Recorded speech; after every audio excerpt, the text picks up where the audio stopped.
Do you like throwing your money away? I don't either. That's why I decided to look into the Social Security situation. I've seen a lot on Facebook and things like that lately about Social Security, and as I get older, I realize that it's affecting me sooner.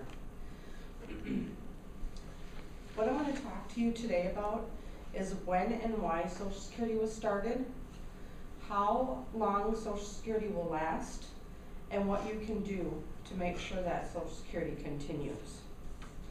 My first point is, first I'm going to talk to you briefly about the history of Social Security. Social Security was started, the reason Social Security was started is because people back in the 1890s and into the 1900s, people were living longer because of better health care and things like that. And then the most important thing that affected why they started Social Security is the Industrial Revolution. Most people they went from being self-employed farmers to wage work earning workers. And one of the statistics that I found, and this comes from the Social Security Administration website, is in 1890, 28% of the population lived in cities. 1930, 56% had moved to the cities. The year 1920 was a historical tipping point. In that year, for the first time in our nation history, more people lived in cities than rural areas. The Social Security law was passed by President Franklin D. Roosevelt on August 14th of 1935. I've talked about why and when Social Security started. Now I'm going to talk about how and how much we pay into Social Security. One of the things that I found that was kind of interesting when I was researching this was kind of the explanation of what Social Security is. Social insurance created a work-related contributory system in which workers would provide for their own future economic security through taxes paid while employed. And that was something that I thought was kind of interesting because up to that point, there was nothing that we were paid in. They had some pensions were started before Social Security became law. They had some different things that they had tried, but there was no kind of blanket system for everybody. There was some states would have this type of thing, a pension system, but there was nothing that they had to participate. So not everyone participated until it was made law. So how we pay into Social Security is with every paycheck that we have. If you started working at 16 or 15 in some cases, you started paying into Social Security. So by the time you hit, in your 20s and 30s, you've already been paying in some cases, close to 10 years, 5 years for sure. So we're all paying into it if you're making a paycheck.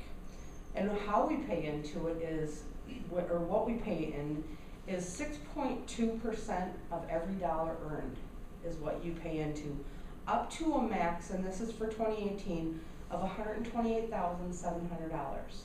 So for every dollar you earn up to that point for the year, you're paying 6.2% of that into Social Security.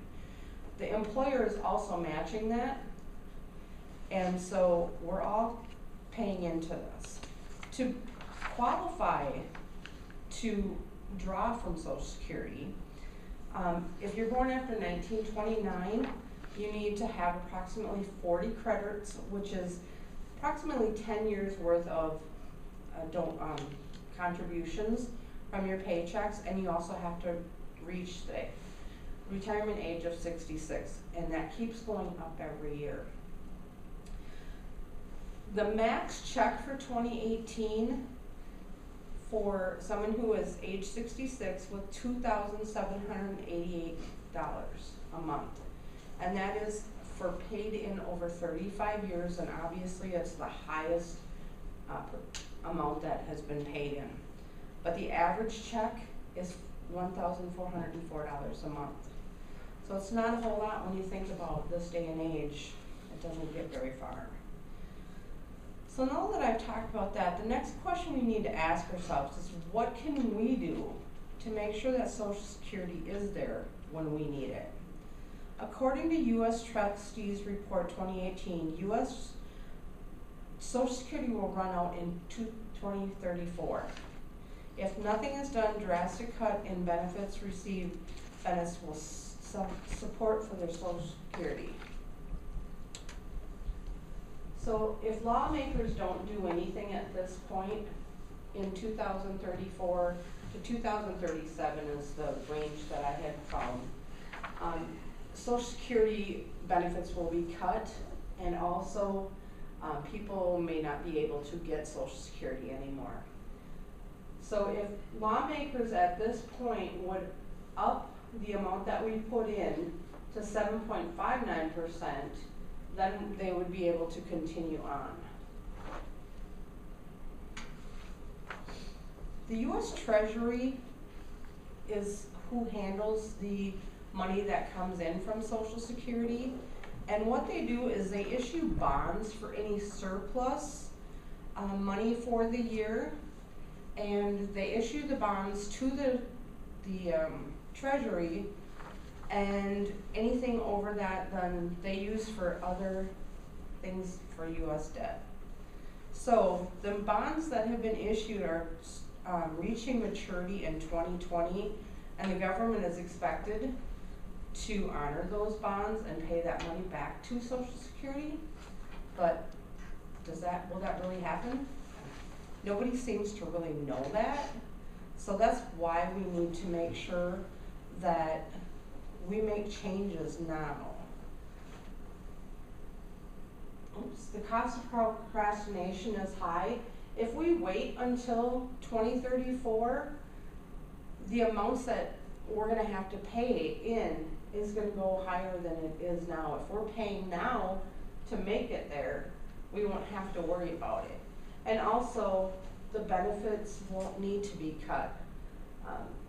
23% is a drastic cut when you think about, like I said, it was only $1,404 a month. That's average. If you cut that by 20%, that's a huge amount. So my last thing that I want to talk about is what we can do to change this. And the most effective thing that you can do is contact your representatives. Make the changes that we need so that Social Security can continue. So to conclude, I have talked about today why and when Social Security started, how and what we contribute, what we can do. Remember, contact your representatives to make sure changes are made to Social Security system now to ensure that it is there for retirement.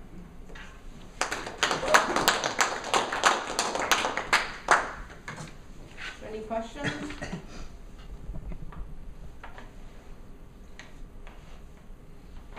Yes. You said the retirement age is going up.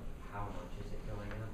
It used to be 62, we're up to 66 now, and I've seen projections as high as going up to 70. Yeah, but if we see it, it'll be like 70. Because I think I'm in the 70s. Can you please explain what a 401k is then? A 401k.